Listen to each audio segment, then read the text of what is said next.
Hello दोस्तों, yes for study में आपका स्वागत है। आज हम सब फिर एक नए वीडियो के साथ क्लास की शुरुआत करते हैं। आज की आपकी class UP TET previous year question की क्लास है, जो कि आपके आने वाले यूपी टेट एग्जाम के लिए मोस्ट इम्पॉर्टेंट है। आज हम सब बाल विकास को कवर करेंगे और यह पेपर दोस्तों आप सबका 23 फरवरी 2014 को पूछा गया था। अभी तक जितने आपके यूपी टेट हुए हैं 2011 से लेकर 2022 तक, सभी को यहाँ पे चैप्टर वाइज कवर कराया जाएगा। अगर आप इस चैनल पर नए हैं, चैनल को सब्सक्राइब जरूर करिए।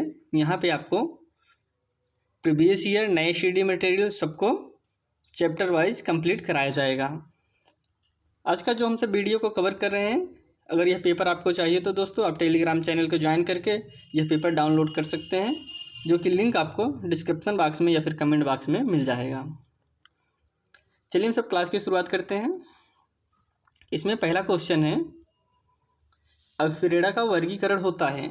इसमें जितने भी क्वेश्चन हम सब लिए हैं दोस्तों, सबका जवाब देने के लिए, सबका जवाब सोचने के लिए आपके पास 5 सेकंड का टाइम रहेगा। उस 5 सेकंड में आप उसका जवाब सोचिए, फिर उसके बाद हम इसका राइट आंसर बताएंगे, फिर उस पर हम विस्तृत व्याख्या करेंगे। इसमें पहला क्वेश्चन है, अल्फरेडा का वर्गीकरण होता है। ऑप्शन है स्वाभाविक और कृत्रिम, कम महत्वपूर्ण तथा अधिक महत्वपूर्ण, या फिर जन्मजात तथा अर्जित, और एक है आपका ऑप्शन नंबर डी, अल्फरेडा का प्रलोभन। चलिए हम आपको टाइमर देते हैं।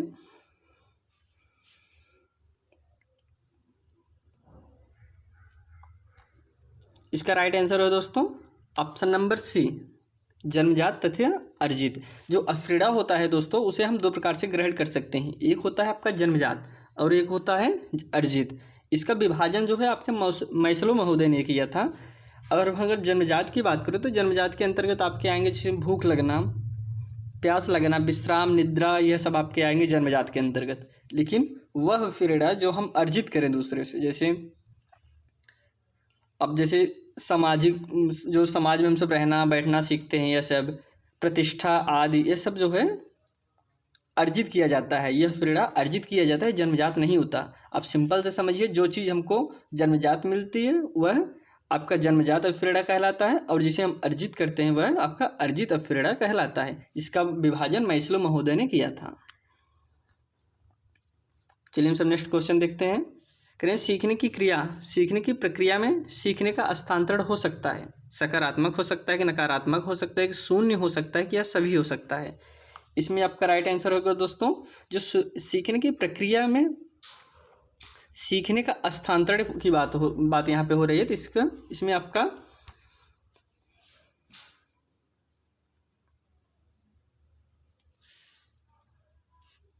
इसका राइट आंसर है ऑप्शन नंबर डी, यह सभी। सीखने की प्रक्रिया में सीखने का हस्तांतरण यह सभी हो सकते हैं, सकारात्मक भी हो सकता है, नकारात्मक भी हो सकता है, कभी कभी शून्य भी हो सकता है।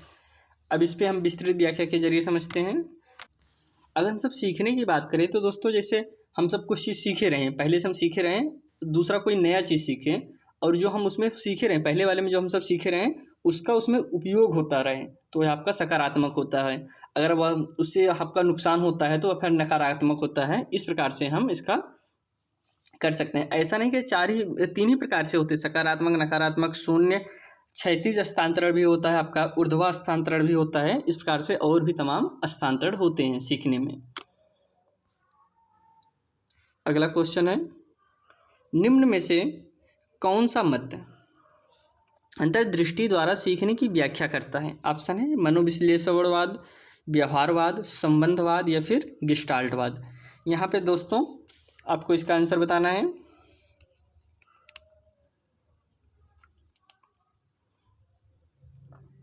यहाँ पे आपका राइट आंसर है ऑप्शन नंबर डी, गेस्टाल्टवाद। अंतर्दृष्टि की बात कर रहे हैं, अंतर्दृष्टि द्वारा सीखने की व्याख्या करता है वो आपका गेस्टाल्टवाद है। जैसे कि अभी हम सब क्लास में, आपकी क्लास चल रही है अधिगम के सिद्धांतों में, हमने समझा था कि आपके अधिगम के जो सिद्धांत हैं हमने उसको दो प्रकार से बांटा था, एक व्यवहारवादी, एक गेस्टाल्टवादी। व्यवहारवादी को हम सब दो भागों में बांटे थे, एक पुनर्बलन, एक अपुनर्बलन। इस प्रकार से हम सब इसको कवर किए थे। अब इनके जो गेस्टाल्टवादी होते हैं, इनका मानना था कि जैसे इनके अनुसार व्यक्ति संपूर्ण परिस्थिति को अपनी मानसिक शक्ति से अच्छी तरह समझ लेता है। इनका मानना था जो व्यक्ति होता है वो अपने मानसिक के जरिए संपूर्ण स्थिति को समझ लेता है, फिर वो अपनी सूझ और अनुभव द्वारा उस परिस्थिति या समस्या का समाधान करता है। जाहिर सी बात है, पहले वो बच्चा उस कोई प्रॉब्लम हो गई और अपने दिमाग से मस्तिष्क से सोचेगा कि उस समस्या क्या है, फिर उसका समाधान करने के लिए प्रयत्न करता है। ऐसा सब किसका मानना था? गेस्टाल्टवादियों का मानना था। ये सभी जो है जर्मन के थे, इसको आप ध्यान दीजिएगा गेस्टाल्टवादियों में। अगला जो क्वेश्चन है दोस्तों आपका है, किस मनोवैज्ञानिक ने सीखने की सामग्री के रूप में निरर्थक शब्दों का प्रयोग किया? निरर्थक शब्दों का प्रयोग किया। ऑप्शन है विलियम जेम्स स्किनर, एबिंगहास या फिर बार्टलेट। इसमें आपका राइट आंसर होगा दोस्तों एबिंगहास ने। अब इनका मानना था जैसे इन्होंने निरर्थक शब्दों का प्रयोग किया, सीखने की सामग्री के रूप में किए थे। कौन? एबिंगहास ने।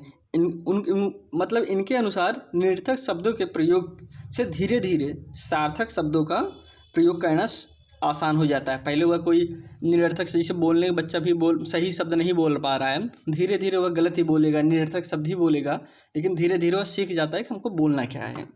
ऐसा ये जो है एबिंगहास ने निरर्थक शब्दों का प्रयोग किया था। चलिए हम अगला क्वेश्चन देखते हैं। सीखने के नियम दिए हैं, सीखने के नियम कौन दिए हैं इसको आपको बताना है। पावलोव ने दिए हैं, स्किनर ने दिए हैं, या थॉर्नडाइक ने दिए हैं, फिर कोहलर ने दिए हैं। आपका टाइमर स्टार्ट होता है।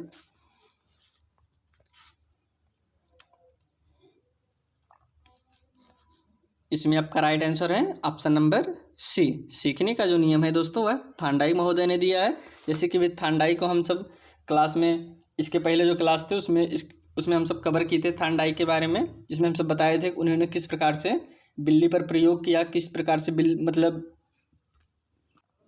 और इनका जो सिद्धांत था दोस्तों वह बहुत महत्वपूर्ण था। एक इसमें जो इनका तत्परता का नियम, प्रभाव का नियम, अभ्यास का नियम, इनका जो सिद्धांत है दो प्रकार, जो नियम दिए थे दो प्रकार से था। एक इनका मुख्य नियम था, एक गौण नियम था। मुख्य नियम में इनका तत्परता का नियम, प्रभाव का नियम, अभ्यास का नियम था, और गौण नियम में इनके 5 नियम थे।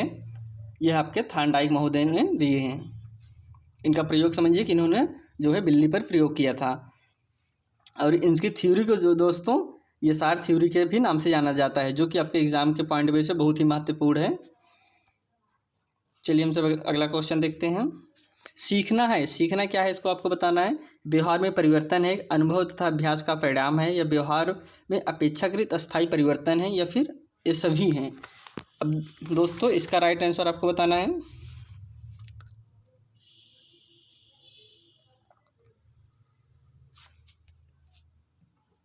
इसका right answer option number D, यह सभी। सीखना दोस्तों व्यवहार में परिवर्तन भी होता है, अनुभव तथा अभ्यास का परिणाम भी होता है, व्यवहार में अपेक्षाकृत अस्थायी परिवर्तन भी आपके सीखना में ही आते हैं।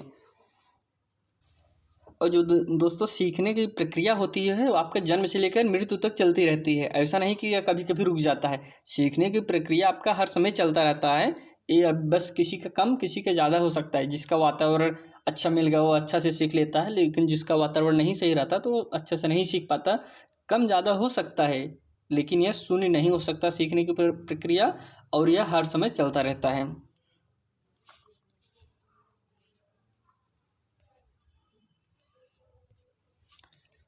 कह रहे हैं कि शारीरिक वृद्धि और विकास को कहते हैं, क्या कहते हैं? तत्परता कहते हैं, क्या वृद्धि कहते हैं, गतिशीलता कहते हैं, या फिर आनुवांशिकता कहते हैं?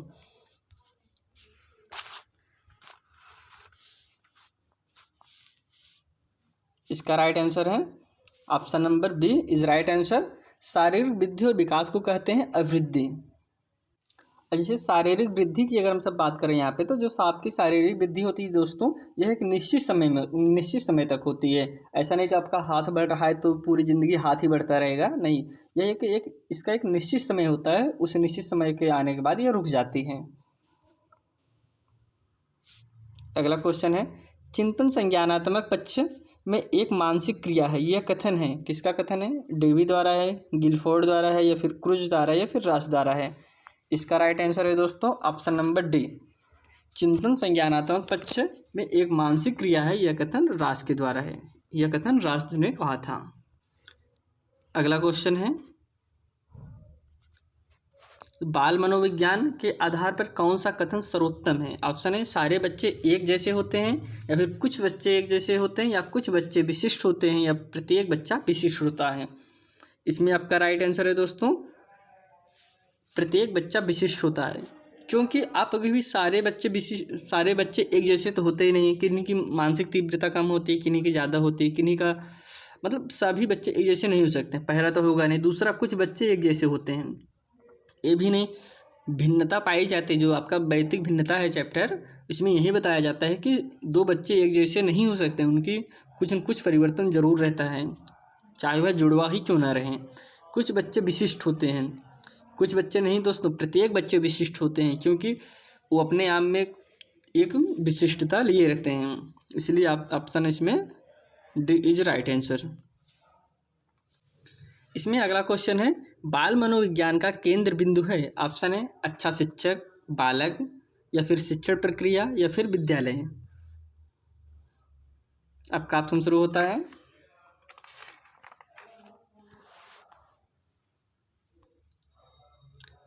इसका राइट आंसर है दोस्तों ऑप्शन नंबर बी।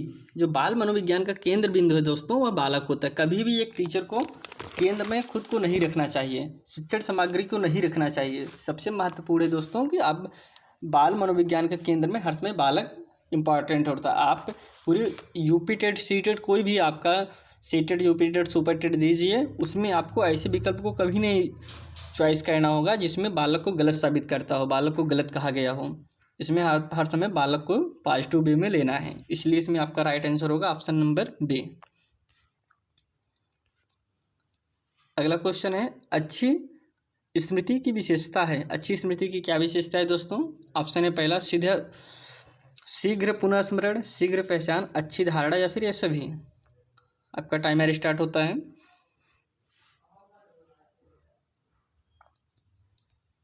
इसका राइट आंसर है ये सभी। जो अच्छी स्मृति की विशेषताएं होती है दोस्तों, वो जाहिर सी बात है शीघ्र स्मरण करने की, याद करने की क्षमता हो, शीघ्र पहचान की, अच्छी धारणा, यह सारे अच्छी स्मृति की विशेषताएं होती हैं।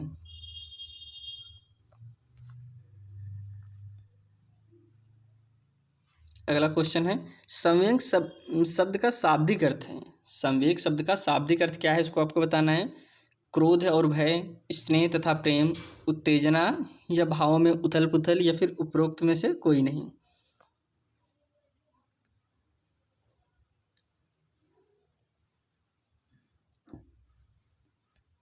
इसमें आपका राइट आंसर है दोस्तों जो संवेग का शाब्दिक अर्थ होता है वह उत्तेजना या भावों में उथल पुथल है।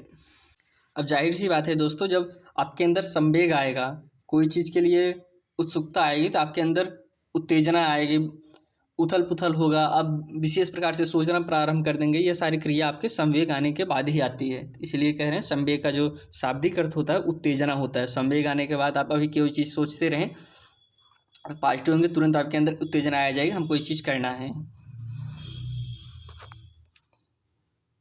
अगला क्वेश्चन है कौशल सीखने की पहली अवस्था होती है। ऑप्शन है यथार्थ, कल्पनाशीलता, या फिर समन्वय, या फिर अनुकरण। इसमें आपको राइट आंसर बताना है।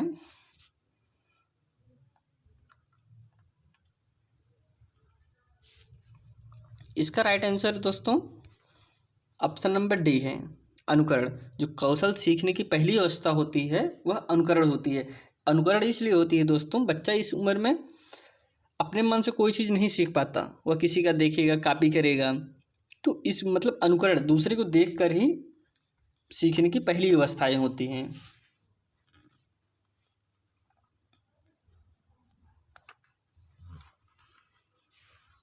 अगला क्वेश्चन है मानसिक आय के प्रत्यय का सर्वप्रथम प्रयोग किया किसने किया? थॉर्नडाइक ने किया, गिलफोर्ड किया, या फिर स्पीयरमैन, या फिर बीने साइमन ने।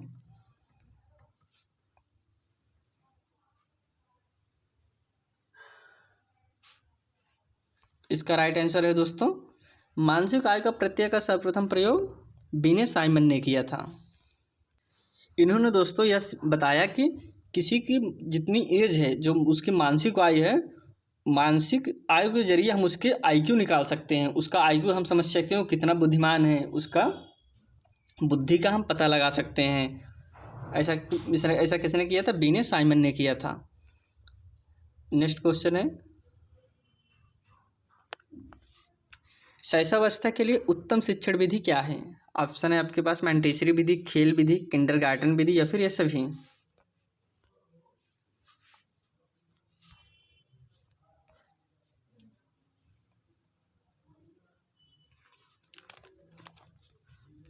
इसमें आपका राइट आंसर होगा ऑप्शन नंबर डी, यह सभी। शैशवावस्था के लिए उत्तम शिक्षण विधि दोस्तों यह सभी हैं। मॉन्टेसरी विधि भी दोस्तों है, खेल विधि भी है, किंडरगार्टन विधि है।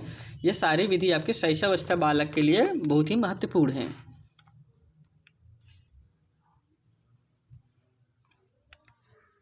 बाल विकास में ऑप्शन है प्रक्रिया पर बल है, वातावरण और अनुभव की भूमिका पर बल है, या फिर गर्भावस्था से किशोरावस्था तक का अध्ययन होता है, या फिर उपरोक्त सभी पर।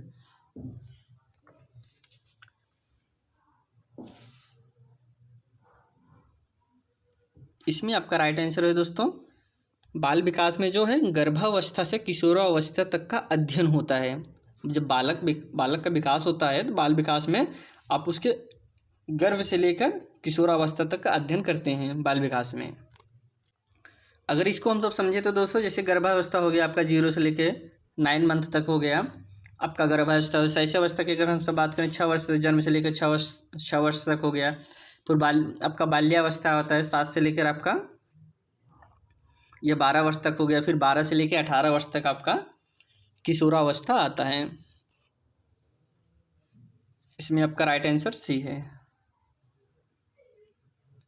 करें बाल विकास का अध्ययन क्षेत्र है, क्या क्षेत्र है उसको आपको बताना है। ऑप्शन है पहला बाल विकास के विभिन्न अवस्थाओं का अध्ययन, वातावरण का, बाल विकास पर पड़ने वाले प्रभावों का अध्ययन, या फिर वैयक्तिक भिन्नताओं का अध्ययन, या फिर उपरोक्त में सभी।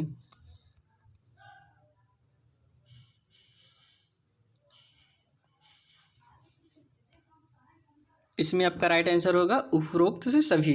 जो बाल विकास का अध्ययन क्षेत्र होता है यह सभी होते हैं। बाल विकास का अध्ययन क्षेत्र आपके बाल विकास के विभिन्न अवस्थाओं का अध्ययन में आएगा, वातावरण पे कि हम जितने अध्ययन होते हैं वो सभी आपके बाल विकास के अध्ययन के अंतर्गत आएंगे। ऐसा नहीं कि यह सिर्फ 3 ही हैं, और भी होते हैं दोस्तों। अगला क्वेश्चन देखते हैं। सर्वविदित उपयुक्त जीवित रहता है का सिद्धांत है, किसने सिद्धांत दिया था उसको आपको बताना है। लेमार्क, हैरिसन, या फिर डार्विन, या फिर मैकडूगल ने।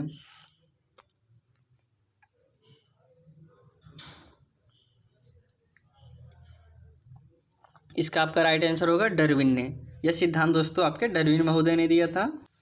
अब अगर हम सब डार्विन की बात करें, सिद्धांत की बात करें, तो इसको हम सब समझ लेते हैं। जो चार्ल्स डार्विन ने क्रम विकास का सिद्धांत का प्रतिपादन किया था। कौन सा दोस्तों? क्रम विकास का सिद्धांत का प्रतिपादन किया था।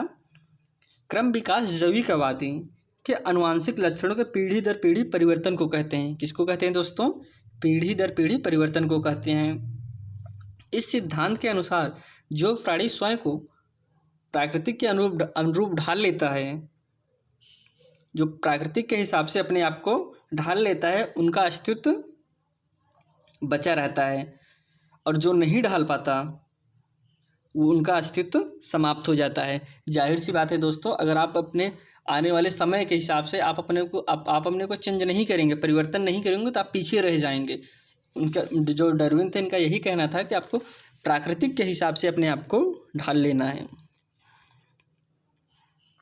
अगला क्वेश्चन है, बीने साइमन परीक्षण द्वारा मापन किया जाता है, किस चीज़ का किया जाता है? समान बुद्धि का, विशिष्ट बुद्धि का, वृद्धि का, या फिर अभिक्षमता का। अब इसमें दोस्तों जैसे बीने साइमन आपको पता ही होगा, इन्होंने बुद्धि का परीक्षण दिया, तो यह दोनों ऑप्शन आपके कट जाएंगे, ये तो होंगे नहीं, लेकिन यह दोनों ऑप्शन आपके बचते हैं। इसमें आपको सोचना है कि बीने साइमन परीक्षण द्वारा मापन किया जाता है समान बुद्धि का किया जाता है, विशिष्ट बुद्धि का। आप कोई भी क्वेश्चन रहे, सबसे पहले उसमें समझिए कि उसका आंसर कौन नहीं हो सकता। पहले आपको नहीं को हटा दीजिए, फिर आपका अभी आपके 2 ऑप्शन बचे हैं। अब आपके लिए क्वेश्चन ईजी हो गया। अब इसमें आपको बताना है,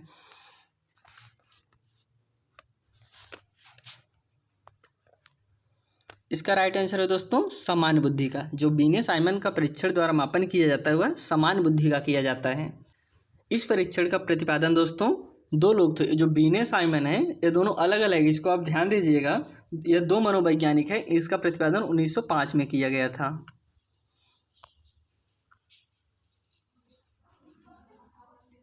अगला क्वेश्चन है, संवेगात्मक विकास को प्रभावित करने वाले कारक हैं शारीरिक स्वास्थ्य, मानसिक योग्यता, थकान या फिर यह सभी। इसमें संवेगात्मक पूछ रहा है, उसको आपको बताना है।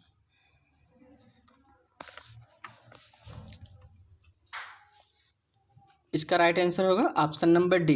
यह जो सभी हैं सभी आपके संवेगात्मक विकास को प्रभावित करने वाले कारक हैं। आपका शारीरिक स्वास्थ्य गड़बड़ रहेगा तब भी आपकी सोचने की क्षमता, समझने की क्षमता कम हो जाती है। मानसिक टेंशन रहेगा तब भी होगा, थकान लगी रहेगी तब भी होगा, इसलिए यह सभी इसमें सही हैं। अगला क्वेश्चन है, सामाजिक प्रत्याशाओं के अनुरूप व्यवहार की योग्यता का अधिगम सामाजिक विकास कहा जाता है। युक्त कथन है, किसका कथन है? हर्लॉक का है कि टिफिनन का है कि मैकडोगल का है या फिर राउस का है। इसमें आपका राइट आंसर होगा दोस्तों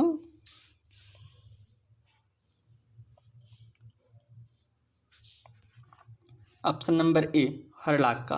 जो सामाजिक प्रत्याशाओं का अनुरूप व्यवहार की योग्यता का अधिगम सामाजिक विकास कहा जाता है, यह कथन आपका हर्लॉक का था।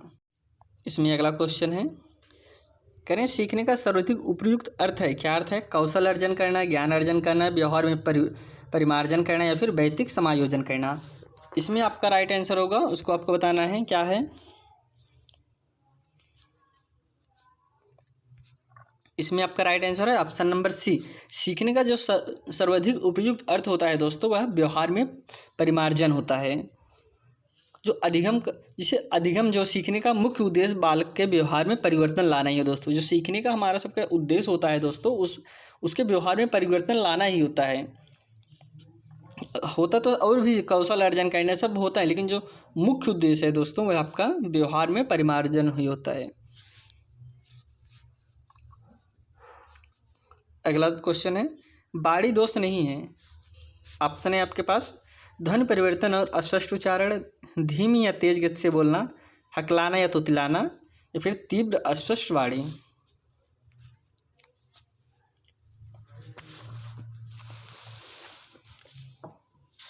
इसमें आपका राइट आंसर होगा ऑप्शन नंबर बी। जैसे बाड़ी दोष की बात करें, यहाँ पे दोष मतलब बाड़ी का बात करें तो जैसे बोलने में जो समस्याएं हुई, ध्वनि परिवर्तन में अस्पष्टता आ रही तो जाहिर सी बात है बाड़ी दोष है। अब अगर धीम और तेज से बोल रहे हैं, कोई चीज़ आप तेज से बोल दे रहे हैं, धीम से बोल रहे हैं और अस्पष्ट बोल रहे हैं, तो ये आपका बाड़ी दोष में नहीं माना जाएगा। बाकी हकलाना तुतलाना ये सब आपका बाड़ी दोष के अंतर्गत आते हैं। अगला क्वेश्चन है, प्राथमिक स्तर पर मूल्यों की शिक्षा देने की सर्वोत्तम विधि है। ऑप्शन है, मूल्यों को महत्व को बताना, मूल्यों के पालन न करने पर दंडित करना, अध्यापक के व्यवहार, मूल्य स्थापन या फिर उपरोक्त सभी।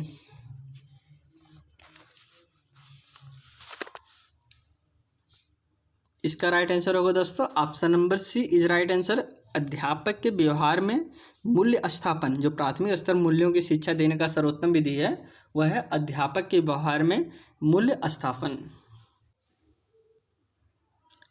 अगला क्वेश्चन है, मूल्यों के वर्गीकरण में सम्मिलित नहीं है। क्या सम्मिलित नहीं है? आध्यात्मिक मूल्य, एन केन प्रकीर्ण धनार्जन का मूल्य, नैतिक मूल्य या फिर सांस्कृतिक मूल्य।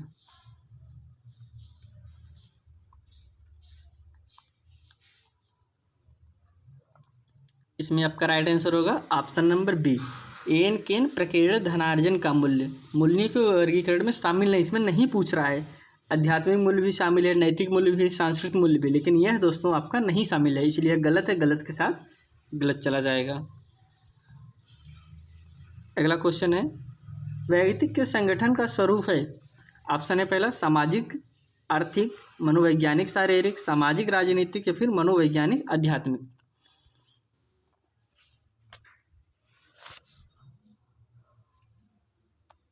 इसमें आपका राइट आंसर हो ऑप्शन नंबर बी, व्यक्ति के संगठन का स्वरूप जो है दोस्तों मनोवैज्ञानिक और शारीरिक, ये आपका राइट आंसर है। ये जो दोनों गुण है दोस्तों मनोवैज्ञानिक और शारीरिक हैं, जब ये दोनों मिलेंगे तभी एक व्यक्ति का अच्छा विकास होगा। इसमें से अगर कोई चीज़ नहीं सही नहीं रहेगा तो व्यक्ति का अच्छा विकास नहीं हो सकता। जैसे अभी उसका शरीर खूब बढ़िया हो जाए लेकिन उसे समाज में कैसे रहना है, कैसे बैठना है नहीं पता है, तो वह उसका विकास नहीं हो सकता। जैसे संगठन की बात करें तो उसमें समाज में कैसे रहना है कैसे नहीं रहना है इसका उसे नहीं पता हो पाएगा। अगर ये फिर ये चीज़ मतलब दोनों एक दूसरे के दोनों चाहिए, एक व्यक्ति के अच्छे विकास के लिए दोनों चाहिए, मनोविज्ञान और शारीरिक भी। अगला क्वेश्चन है, आत्म केंद्रित व्यक्ति होता है, अंतर्मुखी होता है, बहिर्मुखी होता है, उभयमुखी होता है या फिर सामाजिक निर्भर होता है?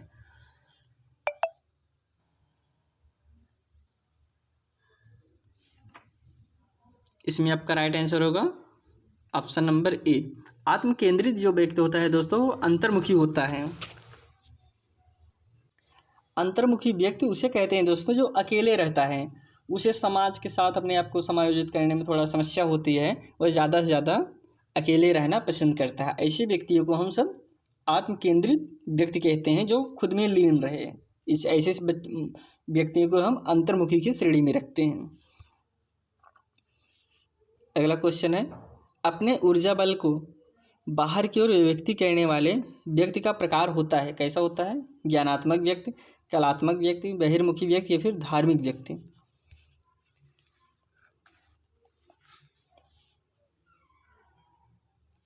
इसका राइट आंसर होगा दोस्तों ऑप्शन नंबर सी, बहिर्मुखी व्यक्ति। अपने ऊर्जा को बाहर की ओर व्यक्त करने वाले बच्चे में दोस्तों बहिर्मुखी वाले व्यक्ति शामिल होते हैं।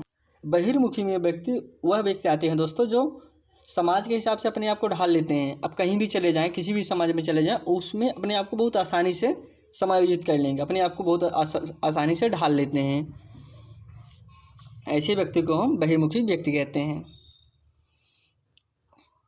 अगला क्वेश्चन है, कक्षा 4 का एक बच्चा सदैव चिंतन और कुंठित रहता है, आप उसे, ऑप्शन है पहला, उसके अभिभावक से शिकायत करेंगे, मनोचिकित्सक के पास ले जाएंगे या फिर स्वयं परामर्शदाता की भूमिका का निर्वाह करेंगे या फिर उसे उसके भाग्य पर छोड़ देंगे?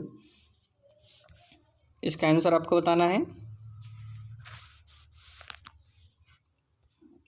इसका आंसर है दोस्तों option number C is right answer, स्वयं परामर्श की भूमिका निर्वाह करेंगे। जिसमें ऑप्शन है दोस्तों, पहला आप उसको ऑप्शन को समझ लीजिए, कौन से ऑप्शन इसमें नहीं हो सकते हैं। उसके अभिभावक से शिकायत करेंगे, अगर उसके अभिभावक से शिकायत ही करना है तो उसका अभिभावक आपके पास पढ़ने क्यों भेजा है? अगला है, मनोचिकित्सक के पास ले जाएंगे, ये भी गलत है। उसे उसके भाग्य पर छोड़ देंगे, ये भी गलत है। उसे परामर्श की भूमिका का निर्वाह करेंगे, उसे आप बताएंगे, उसे आप परामर्श देंगे कि इस तरीके से आप उसको गाइड कर सकते हैं, लेकिन उसको आपको डांटना मारना यह चीज़ नहीं करना है, बस उसे आप परामर्श दे सकते हैं। अगला क्वेश्चन और लास्ट क्वेश्चन है दोस्तों, भाषा विकास का सिद्धांत नहीं है, इसमें नहीं पूछा है, ज़्यादा बच्चे कन्फ्यूजन होते हैं यही नहीं से, बस हम पढ़ेंगे भाषा विकास का सिद्धांत, नहीं पे ध्यान नहीं जाएगा तो यही गड़बड़ हो जाता है। ऑप्शन है पहला, अनुबंधन का सिद्धांत है, अनुकरण का सिद्धांत है, अतिरिक्त शक्ति का सिद्धांत है या फिर परिपक्वता का सिद्धांत है?